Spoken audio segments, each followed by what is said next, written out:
Buenas tardes, amigos. Buenas tardes, amigos, hermanos. Damos gracias al Señor por estar nuevamente acá y poder exponer el mensaje del Evangelio de nuestro Señor Jesús. Y para eso quiero hablar de la venida de nuestro Señor. Las Escrituras una y otra vez nos advierten de su venida, que Él viene en breve. Eso dijo el Señor en Apocalipsis 22:12. He aquí yo vengo en breve. Cuando Él subió a los cielos, en ellos los ángeles dijeron: este mismo Jesús que ha subido al cielo, así como lo habéis visto subir, vendrá. Jesús viene. El escritor a los hebreos anima a los creyentes judíos allí diciéndole que tengan paciencia, porque el que ha de venir vendrá y no tardará. Y no tardará. El apóstol Pedro también nos habla de su venida. Dice que algunos la tienen por tardanza. Pero dice que el Señor es paciente, porque Él no quiere que ninguno se pierda, sino que todos procedan al arrepentimiento.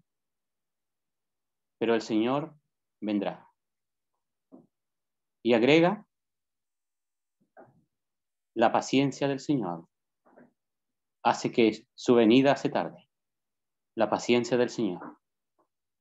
Porque Él quiere que todos se salven.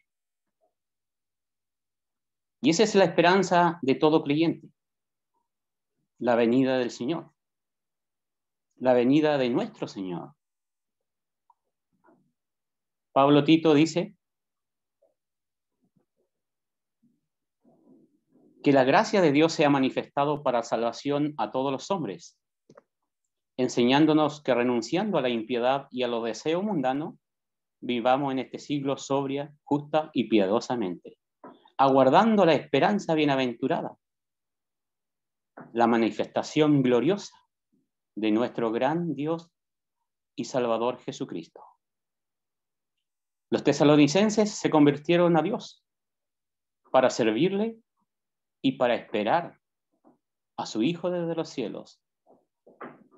Esa es la esperanza que tiene todo creyente. Vamos a leer en Mateo 24:35. Al Señor le hacen una pregunta, le hacen varias preguntas, pero solo quiero enfatizar la pregunta que le dicen: ¿cuáles serán las señales que habrán de su venida? ¿Cuáles serán los acontecimientos? Entonces el Señor responde diciendo, el 34, de cierto os digo, después de una larga, estoy resumiendo acá, le dice, el 34, Mateo 24:34, dice: de cierto os digo que no pasará esta generación hasta que todo esto acontezca. El cielo y la tierra pasarán, pero mis palabras no pasarán. Pero el día y la hora nadie sabe, ni aun los ángeles de los cielos, sino solo mi Padre. Mas como los días de Noé, así será la venida del Hijo del Hombre. Porque como en los días antes del diluvio estaban comiendo, bebiendo, casándose, dándose en casamiento, hasta que el día en que Noé entró en el arca, y no entendieron, hasta que vino el diluvio y se los llevó a todos. Así será también la venida del Hijo del Hombre. Entonces estarán dos en el campo, uno será tomado y el otro dejado. El 42 nos dice: velad pues, porque no sabéis a qué hora ha de venir vuestro Señor. El 44 dirá: por tanto también vosotros, estar preparado, porque el Hijo del Hombre vendrá a la hora que no pensáis. Que Dios añada bendición a su palabra. El Señor viene. Su venida tiene dos fases. Una viene a las nubes. En primer lugar, si hoy viene a las nubes a buscar a su pueblo. Esa es nuestra esperanza, que el Señor viene. Él dijo que iba a ir a preparar morada, lugar en las moradas del Padre. Iba a volver y nos iba a llevar para estar con Él. Pero Él viene después de 7 años. Si hoy viniera, después de 7 años, Él viene a la tierra. Y aquí está hablando de esa venida, cuando Él venga a la tierra, cuando Él venga a Jerusalén. Y dice que unos serán tomados y otros dejados. ¿Quién son los que se van a quedar? ¿Y quién son los que se van a ser llevados? Y dice aquí como los tiempos de Noé. En los tiempos de Noé, ¿quién se quedó? Fueron los creyentes. Se quedaron para reinar. ¿Quién se fue? ¿Quién fueron llevados por el diluvio? Fueron los inconversos. Y eso pasará cuando el Señor venga a la tierra. Se quedarán aquellos que le esperan en aquel entonces para reinar con Él 1000 años. Y los que le rechazan serán llevados para el juicio, para esperar el juicio. Irán al lugar de tormento para esperar el juicio del gran trono blanco. Cuando Él venga a buscar a esa iglesia, será al revés. ¿Quién se queda? Los que no son creyentes. ¿Quién se va? Los que son creyentes. Eso es cuando venga por su iglesia, por su pueblo, cuando Él venga a las nubes. Pero Él nos advierte en su venida que Él viene. Y debemos velar, dice. Debemos velar. Porque no sabemos cuándo Él va a venir. Debemos estar preparados, porque vendrá el día que no pensemos. Estad preparados. Y su venida dice que será como los tiempos de Noé. Como los tiempos de Noé. Y aquí tenemos que ver cómo eran los tiempos de Noé. Y la Biblia nos enseña en Génesis 6 que en los tiempos de Noé había una gran maldad creciente. El corazón del hombre iba de continuo solamente al mal. Así también será cuando el Señor venga. Así estará el estado, la condición del mundo, cuando Cristo regrese. El mundo de entonces, tiempo de Noé, se caracterizaba por la apostasía y la incredulidad. Dios dijo, no contenderá mi espíritu con el hombre, porque el corazón del hombre va de continuo solamente al mal, y la tierra estaba totalmente corrompida. Eso era en los tiempos de Noé. Así también será cuando el Señor venga. El apóstol Pablo dice, segunda de Timoteo 3, que los postreros tiempos vendrán días peligrosos. Habrán hombres amadores de sí mismos, vanagloriosos, avaros, desobedientes a los padres, ingratos, sin afecto natural. Tendrán apariencia de piedad, apariencia de cristiano, pero con sus hechos lo negarán. Amarán más los deleites en el lugar de amar a Dios. Como los días de Noé. Así será la venida del Hijo del Hombre. En los tiempos de Noé había una gran advertencia. Había un mensaje.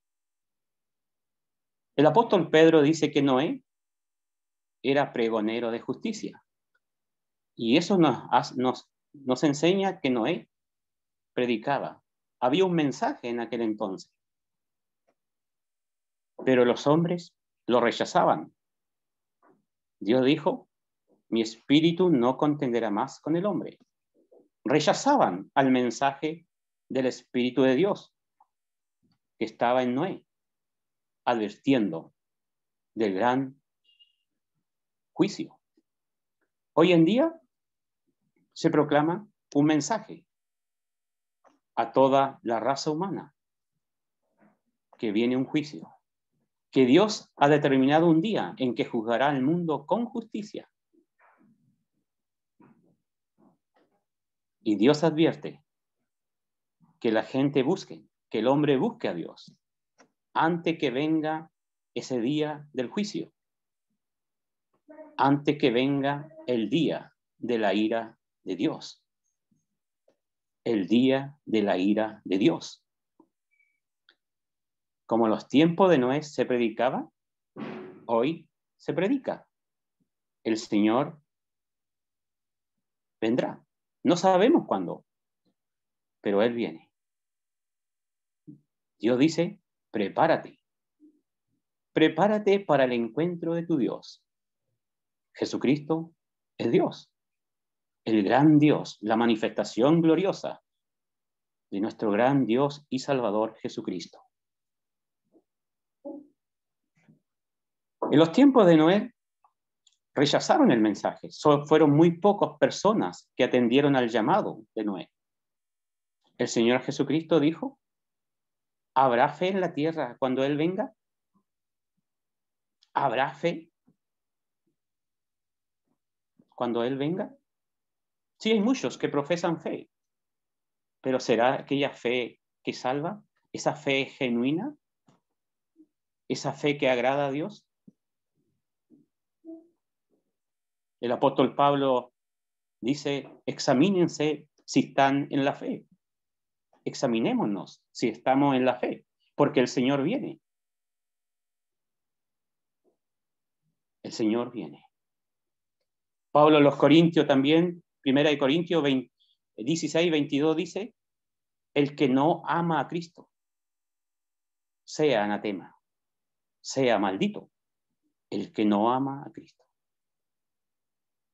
Aquel que no ama a Cristo. El Señor viene. No sabemos cuándo. ¿Puede venir hoy?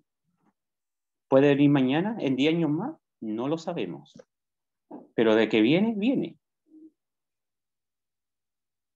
Así que, amigo, prepárese cuando Él venga. Será maravilloso para aquellos que le esperamos. Terrible para aquellos que hacen oídos sordos al llamado, al mensaje de Dios. Tiene que prepararse. En los tiempos de Noé hubo un medio de salvación, el arca. No había otro medio, solo el arca. Y todos los que estaban en el arca fueron salvos, salvo del diluvio, salvo de la ira de Dios. Así también será en la venida del Hijo de Dios. Todos aquellos que están en Cristo, no hay condenación, no hay juicio para ellos. No hay juicio. Somos salvos de la ira. Así como todos los que estaban fuera del arca recibieron el juicio, la ira de Dios, así también lo será cuando el Hijo de Dios venga. Todos los que no están en Cristo van a perecer bajo la ira de Dios. El que cree en el Hijo tiene vida. Los que estaban en el arca eran salvos. Iban a seguir viviendo. Así también los que están en Cristo tenemos vida, pero los que no están en Cristo serán condenados. Así como lo fue en los tiempos de Noé. La pregunta es, ¿está usted en Cristo? ¿Y cómo lo sabe? Si usted dice que está en Cristo. Una persona que está en Cristo ha recibido el Espíritu de Dios, el cual ha producido en el hombre el nuevo nacimiento, la nueva criatura.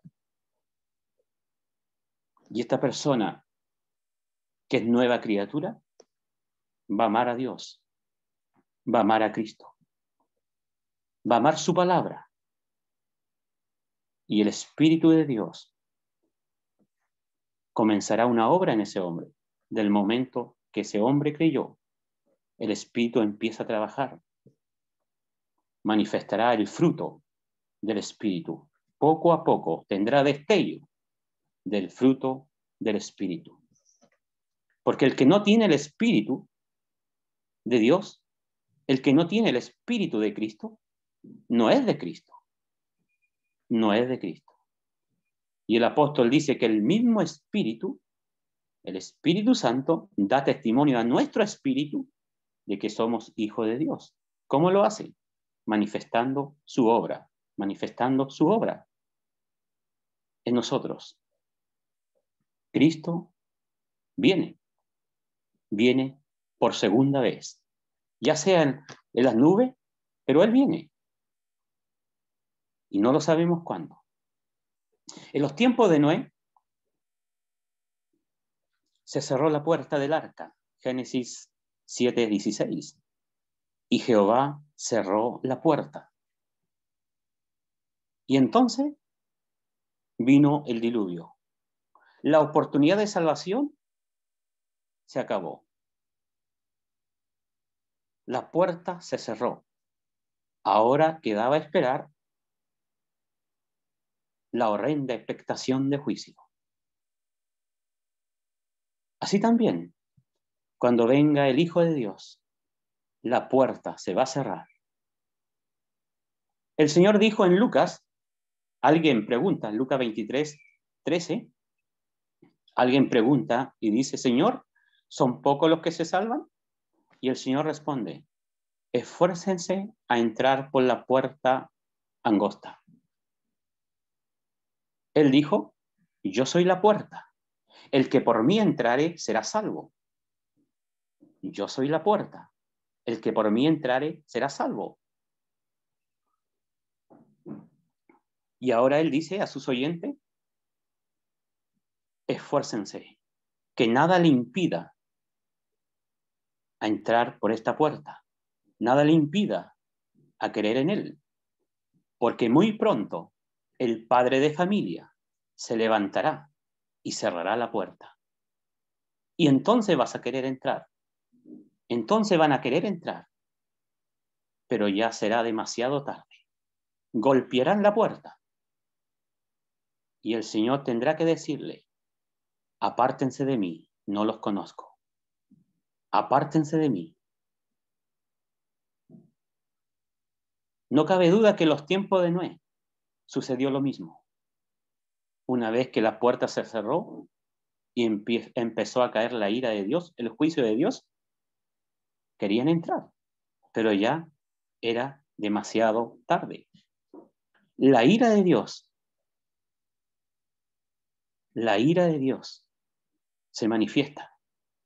Se manifestó en los tiempos de Noé y se manifestará. Al ser Dios santo y justo, la manifestación de su ira es asimismo propia y justa de él. Pero las Escrituras nos muestran, nos dicen que Dios es lento para la ira, pero grande en misericordia. Su amor es inagotable. Todos aquellos que rechazan su llamado de amor a la salvación, esas personas son objeto de la ira de Dios. Son objeto de la ira de Dios. Dios es bueno, Dios es bondadoso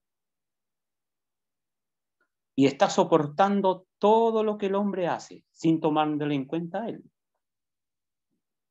Él soporta todo. Está soportando todo lo que haces, pero no vayas a pensar que lo que haces no tiene importancia para él.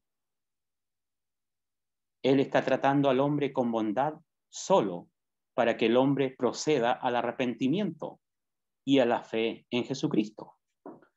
Pero por la dureza de los hombres, por la dureza del corazón del hombre, lo único que está haciendo el hombre está almacenando ira para el día del juicio final. Y no vayas a pensar, amigo, que vas a escapar del juicio. Si dejas escapar esta salvación tan grande, anunciada primeramente por el mismo Señor, citando Hebreos 2,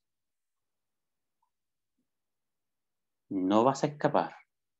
Si rechazas esta salvación que Dios ofrece en la persona y obra de Cristo, si usted rechaza a Cristo, lo único que le espera es esperar esta horrenda expectación de juicio, de hervor de fuego, que ha de devorar a los incrédulos, a los adversarios. Dios no quiere eso. Dios no quiere que el hombre perezca. Dios quiere que todos los hombres vengan al conocimiento de la verdad. Su palabra es verdad. Su palabra nos muestra que Cristo viene. Por segunda vez.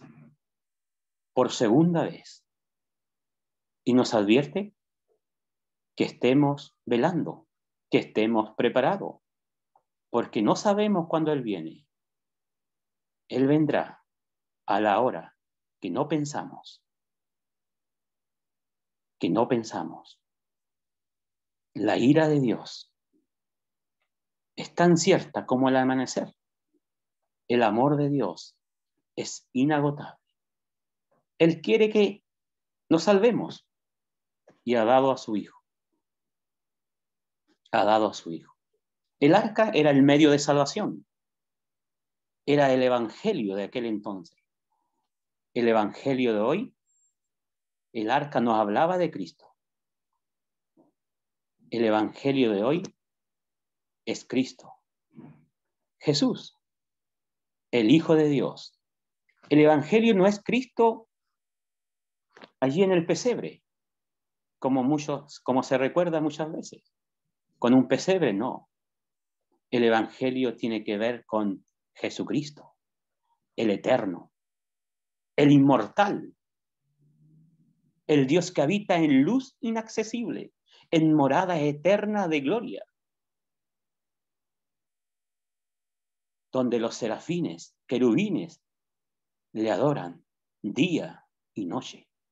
Él es el creador del cielo y de la tierra, sustentador del cielo y de la tierra, que con una sola palabra Él puede destruir al mundo que ha pecado contra Él. Pero Él estuvo dispuesto a humillarse a sí mismo. El Dios Todopoderoso estuvo dispuesto a humillarse a sí mismo y venir a este mundo, tomando nuestra condición de carne y sangre, nuestra naturaleza, nuestra debilidad,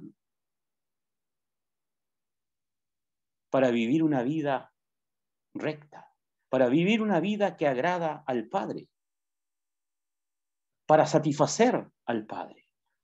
Y allí en la cruz, pagar la sentencia que nosotros debíamos pagar por causa de nuestros pecados. Él allí en la cruz cargó con nuestros pecados. Los pecados acarrean condenación de Dios, como los tiempos de Noé. Dios envía el juicio, Dios envió su ira por causa de la corrupción, por causa del pecado. Dios nos enseña que el pecado es terrible ante Él. Adán un pecado y fue echado del huerto, y todo el mundo se condenó solo con un pecado. Usted y yo, ¿cuánto hemos pecado? Dios nos dice que estamos perdidos. Aquel que no está en Cristo sigue perdido, sigue bajo la ira de Dios. Y la única solución es Jesucristo, el que murió allí en la cruz, siendo Él, tomando Él nuestro lugar, siendo Él nuestro sustituto, porque Él vino para eso. Él, al morir voluntariamente allí en la cruz, asume completa responsabilidad por nuestros pecados y culpa. Él carga nuestros pecados sobre su cuerpo y Él recibe todo el juicio, toda la ira que nosotros debíamos recibir. Él muere allí en esa cruz de vergüenza, pagando la cuenta, la deuda nuestra. Si hay salvación, es porque Cristo sufrió en nuestro lugar. Piense en los tiempos de Noé. ¿Quién recibió la ira?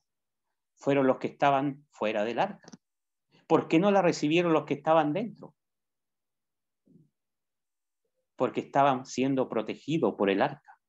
La ira cayó sobre los incrédulos, pero la ira también cayó sobre el arca, arriba y abajo, por todas partes. La furia de las aguas abajo, la furia de las aguas de arriba, el arca. Y los incrédulos recibieron la ira de Dios, pero los que estaban dentro del arca, ni una gota de ira. Así también,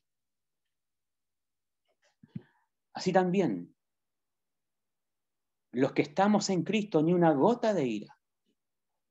Los que no están en Cristo recibirán la ira. ¿Pero por qué no la recibimos nosotros? Los que hemos creído en Cristo, porque Cristo la recibió hace 2000 años allí en la cruz. Él dijo, Dios mío, ¿por qué me ha desamparado? ¿Por qué? Porque aquel que no cometió pecado, por nosotros Dios lo hizo pecado. Dios lo trató como si él hubiese pecado, para que nosotros pudiéramos ser perdonados, ser hecho justicia delante de Dios, para que nosotros pudiéramos llegar a Dios.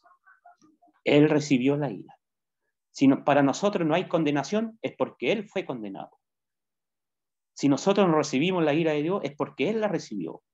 Si nosotros escapamos de la maldición, es porque Él se colocó bajo la maldición, dice Gálatas 3:13. ¿Y qué tenemos que hacer nosotros? Solo correr a Cristo. Confiar en Él, confiar en lo que Él es, Dios hombre, confiar en lo que hizo. Se hizo responsable por nuestros pecados. Él los llevó y Él recibió el castigo. Si así lo hace, Dios dice, no hay condenación para usted. Hay vida eterna. Hay vida eterna. Solo en Cristo. Solo en Jesucristo. Solo en Él. Por gracia somos salvos, no por obra, solo por la fe en Jesucristo. Crea en Él y será salvo. Dios bendiga su palabra.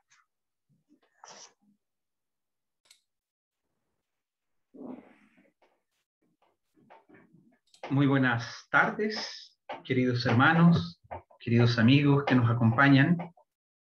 Muchas gracias, Alejandro, por tu mensaje. Un mensaje, como ya nuestro hermano Andrés dijo, un mensaje claro. Si termináramos la reunión aquí, creo que es un mensaje suficiente para guardar en nuestros corazones, meditar en ella y que esa palabra haga efecto en nuestras vidas como creyentes y en las vidas de aquellos amigos nuestros que aún están en sus pecados.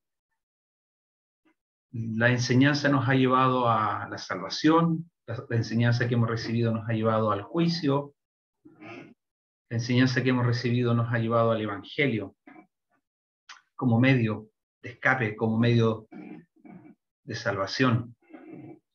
Un mensaje ofertado a todo aquel que cree. Y hemos estado meditando y meditamos la vez anterior que estuvimos el martes juntos. El Señor nos llevó a considerar algunos pensamientos, algunas porciones del libro de los Hechos, y vamos a volver al libro de los Hechos, capítulo 5. Libro de los Hechos, capítulo 5. Vamos a una primera lectura introductoria desde el versículo 12 al versículo 16 y luego vamos a seguir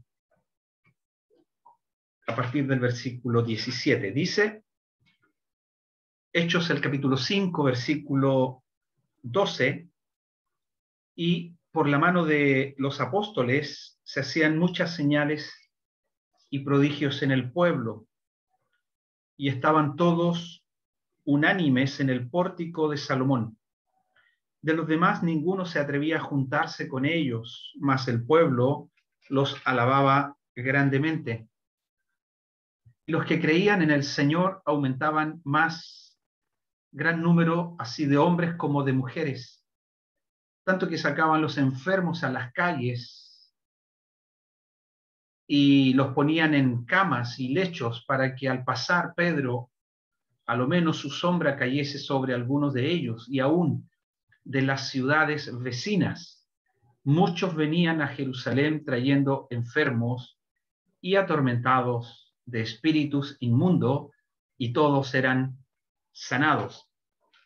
Hasta aquí por el momento en la lectura de la palabra del Señor. Hemos estado considerando y meditando un poco en el poder de Dios en la iglesia primitiva. Cómo Dios obró en los primeros creyentes, tanto para que ellos fueran los que creían, estaban unánimes, para que ellos mantuvieran la unidad de la iglesia local, la unidad de los creyentes, como así también el poder que Dios dio a sus discípulos para salir con el mensaje del Evangelio y para que otros pudiesen conocerle. Dice esta porción: y por la mano de los apóstoles se hacían muchas señales y prodigios, y estaban todos unánimes. Aquí está, todos estaban unánimes. Hay varias porciones que encontramos en el libro de los Hechos, que hablan de la relación que había entre aquellos que habían creído. Ya nuestro hermano Alejandro nos hablaba del privilegio que hay de los que creen, los que son salvos. Ninguna condenación hay para los que están en Cristo Jesús. El juicio, esta expectación de hervor de fuego que ha de devorar a los adversarios, como dicen las Escrituras, no tendrá efecto en los creyentes, porque los que han creído han sido justificados. Los que han creído, ya ellos han sido justificados, el juicio de Dios ya ha caído, pero ha caído en aquel que es el sustituto, el Señor Jesús, y en la cruz. Ahí la importancia de la cruz de Cristo para el que cree. El que oye y cree tiene vida eterna. Ha sido liberado, no vendrá a juicio, no vendrá a condenación, ha pasado de muerte a vida.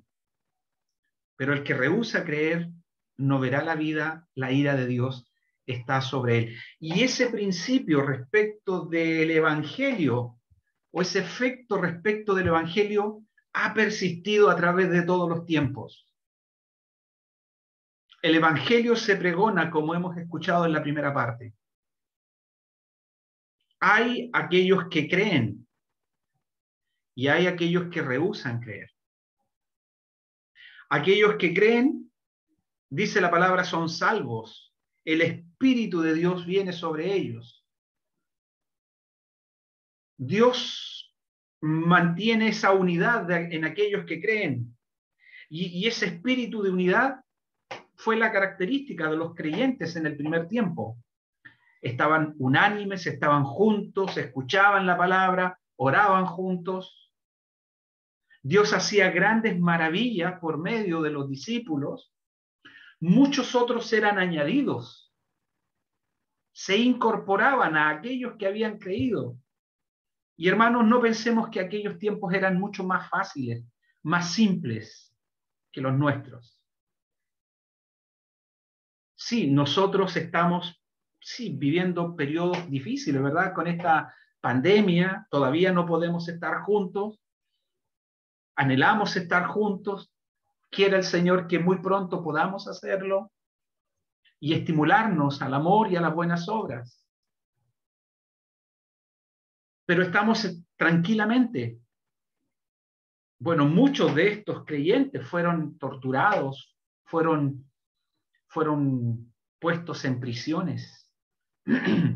Muchos de ellos experimentaron lo que el Señor dijo: yo les mostraré, como le dijo a uno, yo les mostraré cuánto significa padecer por el nombre de Cristo.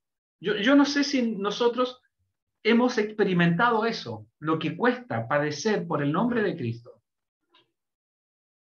Sí, sufrimos por nuestros errores, sufrimos por nuestras malas decisiones, sufrimos porque nuestras decisiones nos llevan en un camino, ¿verdad? Muchas veces muy terrenal, y eso nos trae muchas congojas, pero padecer por el nombre de Cristo es otra dimensión.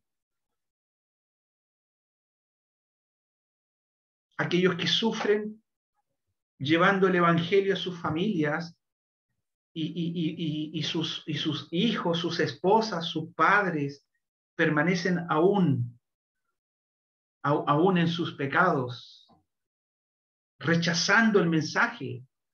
Y eso trae muchas veces mucha angustia, mucho sufrimiento, porque el creyente sabe lo que espera, a lo que están expuestos. Están expuestos al juicio, como hemos escuchado, y están expuestos a una condenación eterna. Y el tiempo pasa. Y allí están aquellos que creen. Y por la mano de los discípulos, los apóstoles, Dios hacía y ha hecho grandes maravillas en medio del pueblo. Meditábamos y pensábamos por qué en las predicaciones que encontramos en el libro de los Hechos, las primeras predicaciones, el primer discurso y el segundo discurso se convirtieron en una ocasión más de 3.000 personas, como dice el capítulo 2 de los Hechos, y en otra ocasión los que habían oído y creído eran 5.000 personas, allí en el capítulo 4. Aquí los discípulos hacían muchas señales, el pueblo los alababa grandemente, y los que, dice el versículo 14, y los que creían en el Señor aumentaban más, gran número de ellos, así como de hombres como de mujeres. Y el capítulo 6, versículo 1 dice que en aquellos días el número de los discípulos crecía. Dios obrando, Dios obrando. Y meditábamos un poco en aquellos discursos, en el primer discurso y el segundo discurso, cuál era la característica de esos mensajes para que el efecto de la predicación llevara a muchos convertidos y muchos saliendo en el poder de Dios. Y meditábamos en tres aspectos que encontramos en estas porciones. Y lo primero que destacamos es que los discípulos fueron llenos del Espíritu Santo. Hombres llenos del Espíritu de Dios. Después, hombres que conocían y estaban muy apegados a la profecía bíblica. Guardaban las Escrituras y las Escrituras la transmitían. Nosotros tenemos el privilegio de entrar a Internet y buscar un mensaje en nuestras reuniones, las enseñanzas quedan grabadas y usted en cualquier momento puede ir y buscarla. Y sería bueno que buscara y el número de visitas de esos videos que quedan ahí pudiese incrementarse mucho más y más y más y ser utilizado y aprovechado. Pero eran hombres llenos del Espíritu Santo, y esta era una característica que encontramos en esos dos primeros discursos. Luego, hombres que se impregnaron de la palabra de Dios, de la profecía, y cuando ellos hablaban, evidenciaban el conocimiento que habían adquirido de las Escrituras, de la profecía quizás del Antiguo Testamento, tomando las Escrituras y mostrando en todos los pasajes lo que del Señor decían. Y recordamos a Joel, y recordamos a David, y recordamos los Salmos, cómo esta Escritura hablaba de Cristo. Y el mensaje que ellos hablaban era un mensaje centrado en la persona de Cristo y en la obra de la cruz. Y dijimos que sin Cristo, sin el mensaje de la obra de la cruz, el pecador jamás podrá llegar al conocimiento de la salvación. Así que, y esto es una lección para nosotros, hermanos, que enseñamos las Escrituras, que predicamos el Evangelio, el mensaje, la esencia del mensaje tiene que ser cristocéntrica. Sin Cristo no hay evangelio. Estaríamos hablando de otro evangelio. Sin la cruz de Cristo, el mensaje del evangelio sería incompleto. En Cristo y en la cruz de Cristo y guiados por el poder de Dios, ese mismo Dios que obró en la iglesia primitiva es el mismo Dios que está obrando en este día. La palabra es la misma, el Espíritu de Dios es el mismo. Quizás ese Espíritu encuentra disposición distinta en nuestros corazones. Pero aquí tenemos una palabra que nos lleva a meditar, a buscar, a dejarse guiar por el Espíritu de Dios, que tomará las Escrituras, la expondrá, para que otros también vengan al conocimiento de la verdad. Vamos a continuar una pequeña lectura a partir del versículo 17. Y vamos a mencionar rápidamente otros 3 puntos. Los primeros 3 puntos que les mencionábamos eran hombres llenos del Espíritu Santo, un mensaje que estaba basado no en ideas ni en pensamientos, sino en la palabra de Dios, y eran palabras que hablaban de Cristo. Era un mensaje centrado en la persona de Cristo. Aquí tenemos otra característica, no otra característica, sino otros aspectos del mensaje de los primeros creyentes. Dice, versículo 17, entonces, levantándose el sumo sacerdote y todos los que estaban con él, esto es la secta de los saduceos, se llenaron de celos y echaron mano a los apóstoles y los pusieron en la cárcel pública. Mas un ángel del Señor, abriendo de noche las puertas de la cárcel y sacándolos, dijo, id, y puestos en pie en el templo, anunciad al pueblo todas las palabras de esta vida. Habiendo oído esto, entraron de mañana en el templo y enseñaban. Versículo 25. Pero viendo uno les dio esta noticia: he aquí los varones que pusisteis en la cárcel están en el templo y enseñan al pueblo. Versículo 27. Cuando los trajeron, los presentaron en el concilio, y el sumo sacerdote les preguntó diciendo, ¿no os mandamos estrictamente que no enseñaseis en ese nombre? Y ahora habéis llenado a Jerusalén de vuestra doctrina y queréis echar sobre nosotros la sangre de ese hombre. Aquí tenemos un primer aspecto que nos entrega esta porción. Aquí está Pedro y Juan llenos del Espíritu, también entregando, anunciando. Son puestos en la cárcel y allí reciben la visita. Estando en la cárcel, dice el versículo 19, reciben una visita y es un ángel del Señor. Hablaba con un hermano y hablábamos de lo que Dios usa. Encontramos muchas veces en las Escrituras que Dios usa ángeles para entregar un mensaje, que los discípulos fueron llenos del Espíritu Santo, el Espíritu Santo desciende, ellos hablan en idiomas, ¿verdad? En lenguas, en muchos idiomas, porque habían muchos allí escuchando ese primer gran discurso, todos les oían hablar en sus propias lenguas, el poder de Dios manifestándose para que muchos fuesen convertidos. Y comentábamos, y es que Dios puede obrar de la misma forma, y la respuesta es sí. Dios, no podemos limitar a Dios. Dios usa sus recursos. Dios es soberano.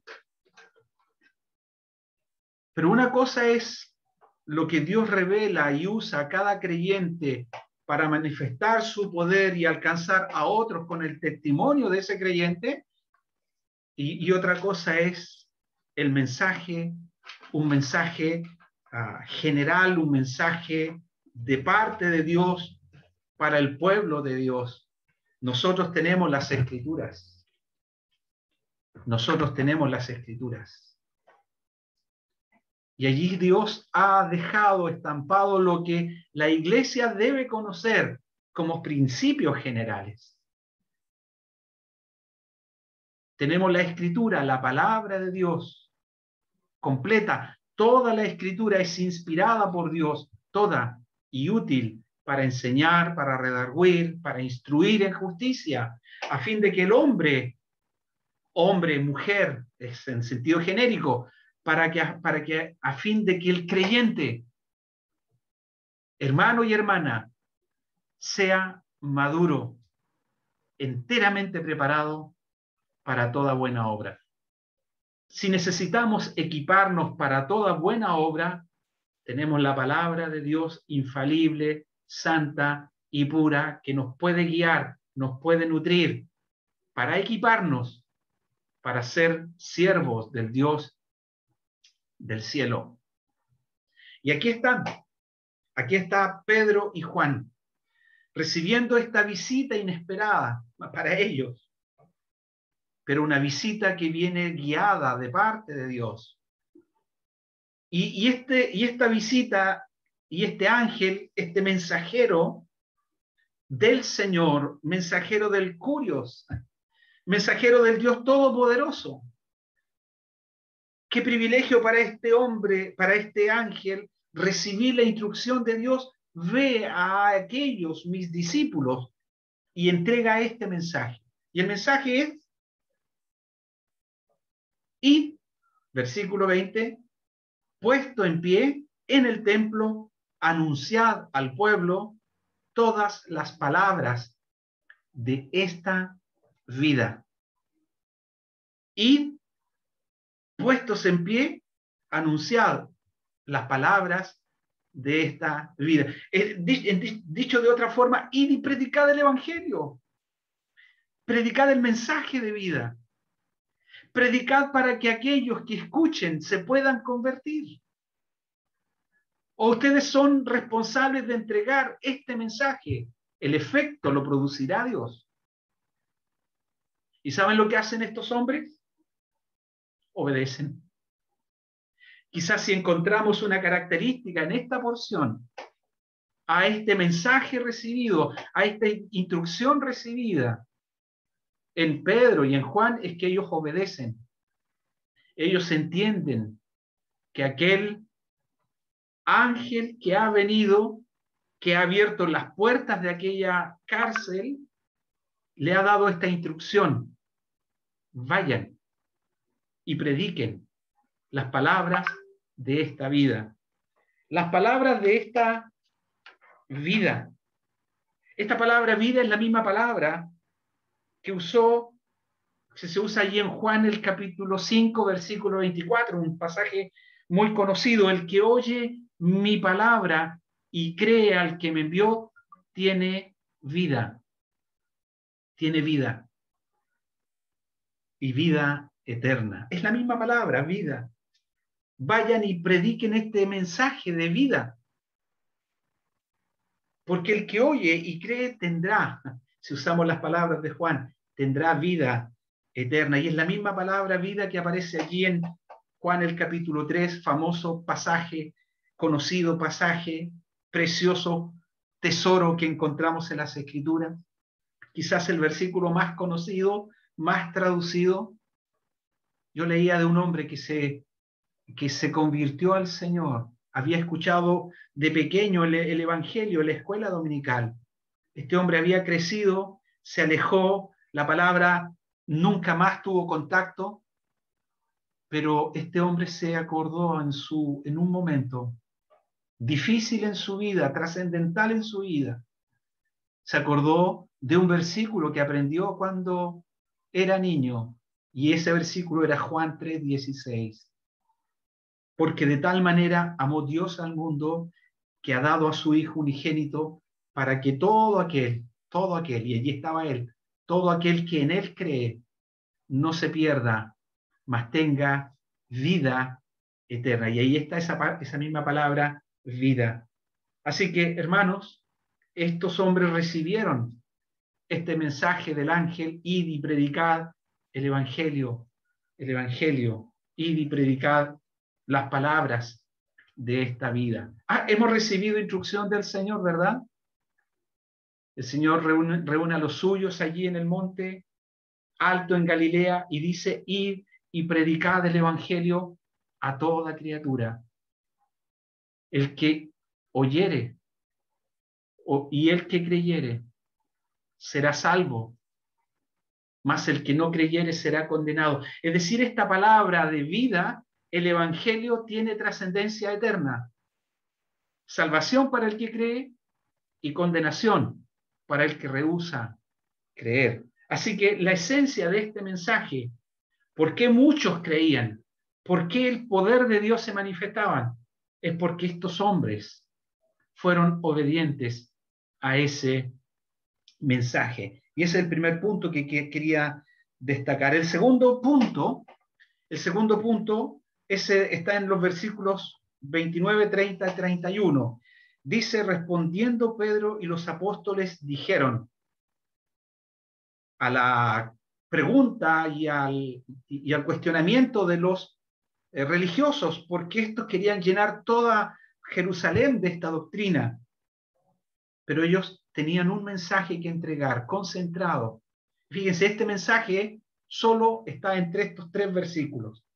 Respondiendo Pedro y los apóstoles dijeron: es necesario obedecer a Dios antes que a los hombres. El Dios de nuestros padres levantó a Jesús, a quien vosotros matasteis colgándole en un madero. A este Dios ha exaltado con su diestra por príncipe y salvador, para dar a Israel arrepentimiento y perdón de pecados.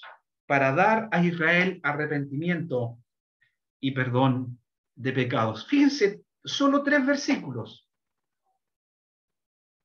Es el mensaje que estos hombres entregan. Solo 3 versículos. ¿Qué encontramos en estos versículos? Un mensaje que habla de Jesús. Nuevamente, 3.000 convertidos, 5.000 convertidos, y el tema principal del mensaje era Jesús. Hermanos, ¿queremos que nuestros amigos, nuestros familiares se conviertan? El nombre de Jesús es trascendental. No podemos dejar al Señor Jesús fuera de nuestro mensaje. Yo mencioné la otra vez, no podemos centrarnos en hablar de un film, de una película, ¿verdad?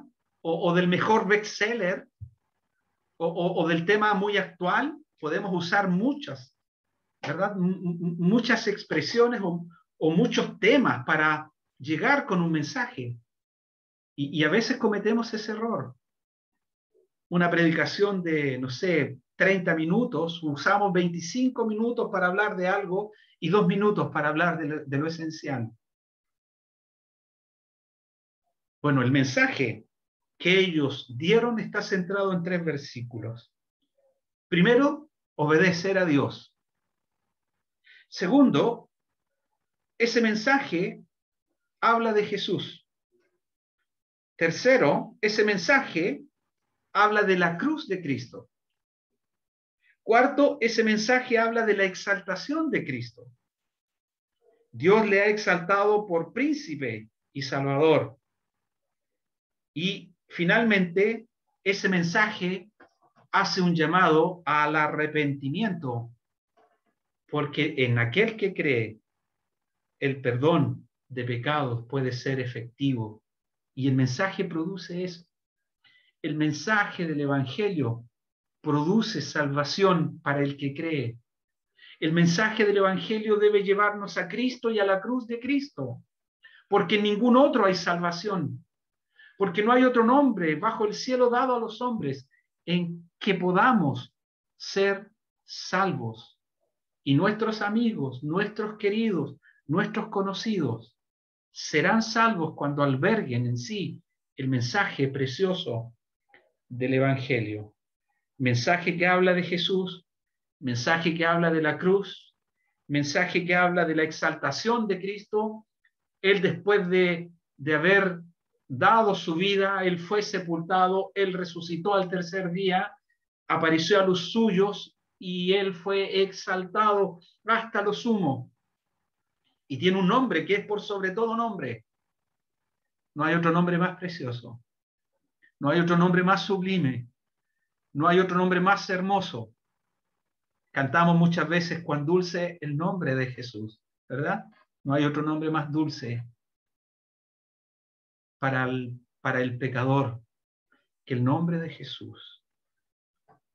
Dios le ha exaltado hasta lo sumo, le ha dado un nombre que es por sobre todo nombre, para que en el nombre de Jesús se doble toda rodilla y toda lengua confiese que Él es el Señor, para gloria de Dios Padre.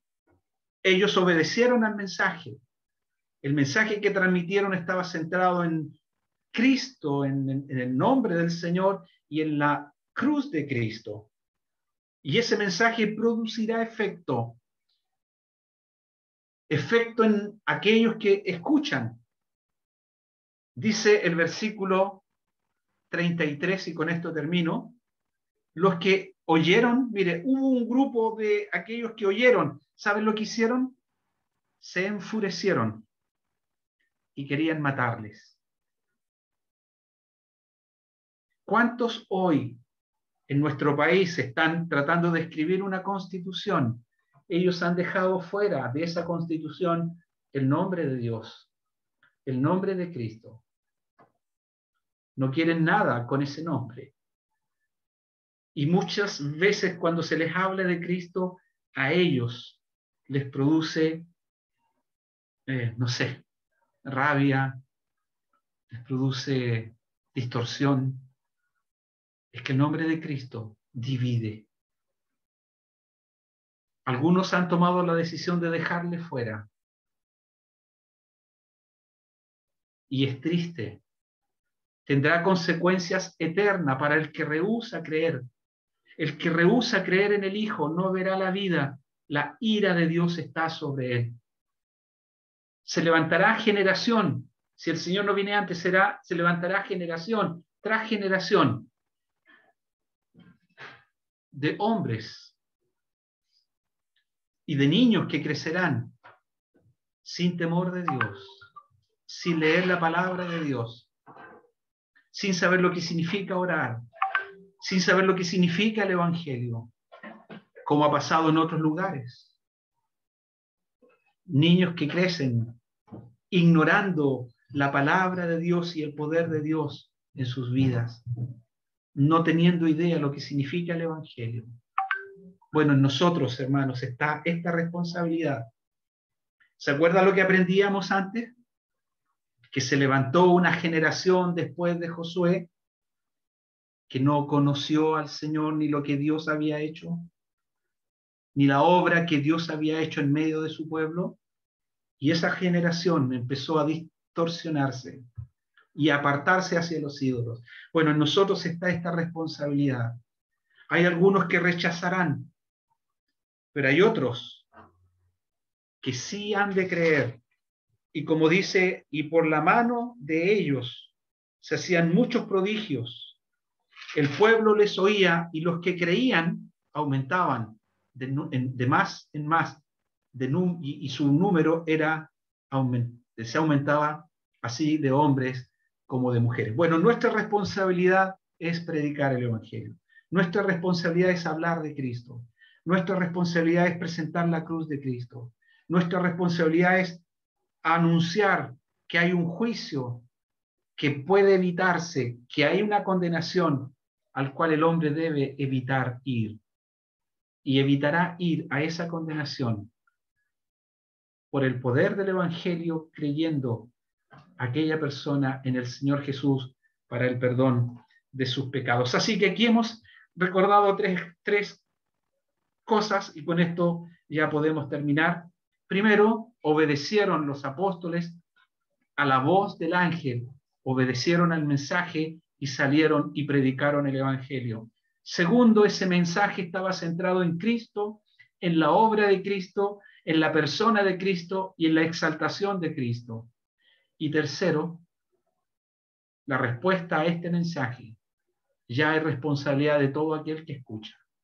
El que oye y cree tiene vida eterna, pero el que rehúsa creer no verá la vida, sino que la ira de Dios está sobre él. Hermanos y amigos, que el Señor bendiga su palabra en nuestros corazones, que el Señor nos dé fortaleza, nos dé sabiduría para presentar el Evangelio, para aprovechar las oportunidades que el Señor nos da, para llegar con el mensaje del Evangelio a aquellas almas que necesitan oír, y que el Señor bendiga esta palabra en nosotros y también bendiga aquella palabra en aquellos que han de escuchar por el testimonio audible de ustedes o por la vida que ustedes pueden transmitir, esa vida en Cristo. Que el Señor bendiga su palabra. Vamos a orar para terminar nuestra reunión.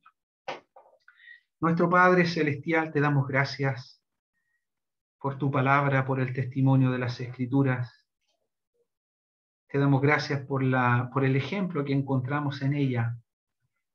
Te damos gracias por los recursos que tú pones a nuestra disposición, a nuestro conocimiento. Queremos, nuestro Dios, entender y comprender que cada uno de nosotros es portador de un mensaje que puede transmitir en su entorno más cercano, a sus familiares directos, hijos, padres, hermanos, tíos, vecinos, compañeros de trabajo. Oh nuestro Dios, que tú tengas pueblo en medio de ellos que glorifiquen tu nombre. Te damos gracias, nuestro Dios, por cada hermano y hermana que ha estado en esta tarde escuchando este mensaje, esta enseñanza. Que tú bendigas tu palabra en el corazón de cada uno de nosotros y nosotros también seamos estimulados a considerar tu palabra y estimulados a ser portadores de este mensaje para que otros te conozcan a ti también. Nuestro Dios, te damos gracias. Bendice tu palabra en el nombre de nuestro Señor Jesucristo. Amén. Amén.